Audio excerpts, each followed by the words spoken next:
নমস্কার প্রিয় বন্ধু বান্ধবী।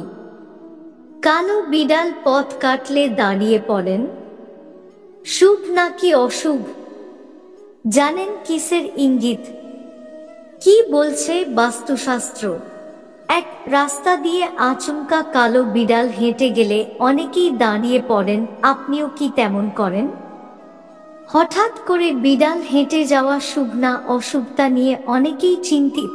দুই, হঠাৎ করে কালো বিড়ালের পথ অতিক্রম করা অশুভ নয়, কখনো কখনো এটি শুভ ফলও দেয়। কাশীর জ্যোতিষীর কাছ থেকে বিস্তারিত জেনে নিন।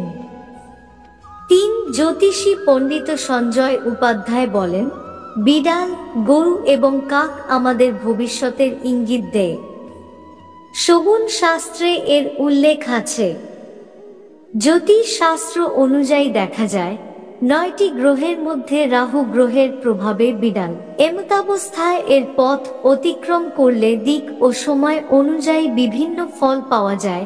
৪, আপনি যদি কোনো কাজের জন্য বাড়ি থেকে বের হন এবং একটি বিড়াল ডান থেকে বামে আপনার পথ অতিক্রম করে, তবে এটি একটি শুভ লক্ষণ।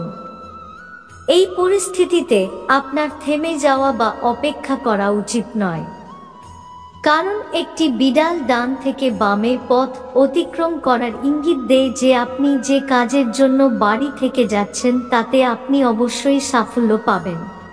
৫, তবে এর ঠিক উল্টোটা হলেই সাবধান হতে হবে। আপনি যদি কোনো কাজে যান এবং একটি বিড়াল বাম থেকে ডানে আপনার পথ অতিক্রম করে, তাহলে আপনাকে একটু সতর্ক হতে হবে। শগুন শাস্ত্রে বিড়ালের বাম দিক থেকে ডানে পথ অতিক্রম করা শুভ বলে মনে করা হয় না। এটি আপনার জীবনে অসুবিধা বা সমস্যার সৃষ্টি করতে পারে। ৬, এমন পরিস্থিতিতে কিছু সময়ের জন্য থামতে হবে। এরপরে জল পান করে বা কোনো মন্দিরে যাওয়ার পরেই ভ্রমণ করা উচিত। এছাড়া কিছুক্ষণ অপেক্ষার পর তারপর এগিয়ে যাওয়াই ভালো।